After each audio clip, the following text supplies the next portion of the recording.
Morning world, it's the 28th of, it is the 28th, it's the 28th of April 2015. It's about 8 o'clock, 8:30 in the morning, Bermuda time. I'm here for another 24 hours before going off to New York. Mars in Taurus.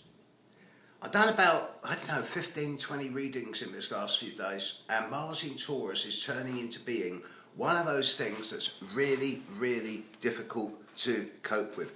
Mars, I've never thought that Mars in Taurus was that bad a position, but the transits of the last 3 weeks have made me kind of think again.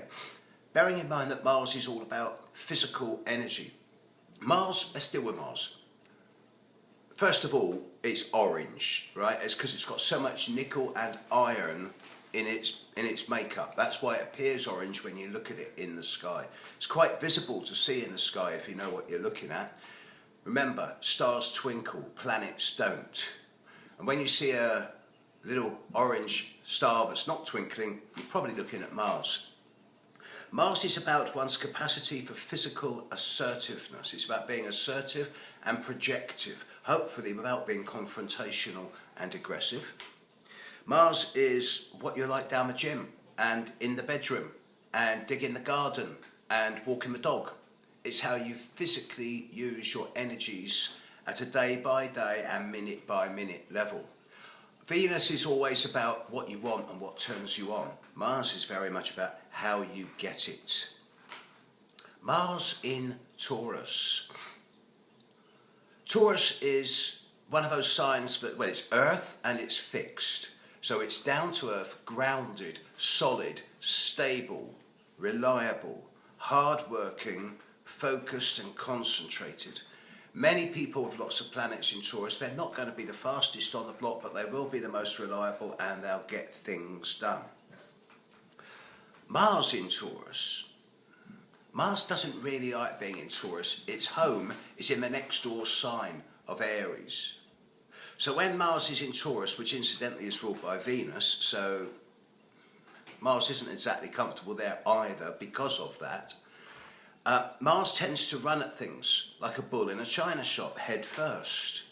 Whereas Taurus, even though it's ruled by the bull, is more like, okay, let's suck it and see. Let's take our time. Let's do things slowly, perseverantly, thoroughly, gradually, step at a time, because then we never have to retrace our steps and we never have to come back and redo things. Whereas Mars is just like, let's do it all now. And if we miss anything, we'll come back and do it later. So Mars in Taurus is constantly trying to get ahead of steam up, constantly failing. Because Taurus doesn't so much put the brakes on Mars as it says, no, you will not go too fast, you will do things slowly and thoroughly. Whereas Mars wants to do things really fast. So Mars in Taurus comes across often as impatient, frustrated. On the negative side, I would suppose it's frustration, irritation and stubbornness.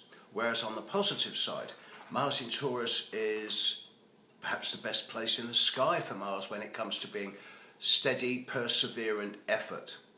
Obviously, if you've got a Mars in Taurus and it's under difficult aspect, for example, square the Sun or opposite Saturn or opposite Uranus, then there's going to be a sense of frustration at what you see as the slowness of the world around you. Whereas if you've got a nice Mars in Taurus, i.e. for example sextile Jupiter, conjunct the Moon or midheaven, then it's going to be a much more sensual Mars, much more concerned around quality food, quality sex, quality love. Mars in Taurus is one of those positions that you can never quite say it's going to be like this, because as I say to all my students, you have the planets of the zodiac, which planets in the solar system, they give energies. The signs of the zodiac show how that energy manifests in and through you. The houses of the zodiac show how that planetary energy manifests in the eyes of the outside world. But the aspects to the planet show how that particular planet works for you overall total. I always look at aspects first. And aspects to Mars in Taurus will dictate its behaviour. It's either going to be determined, thorough, stubborn, perseverant and resilient, or it's going to be just nose to the grindstone, hard-working, stay below the radar screen. Rarely is Mars in Taurus going to be that flexible. It's been in Taurus now for 3 weeks. It's got about another 10 days, maybe 2 weeks to go. Enjoy the rest of Mars in Taurus. Catch you later. Bye.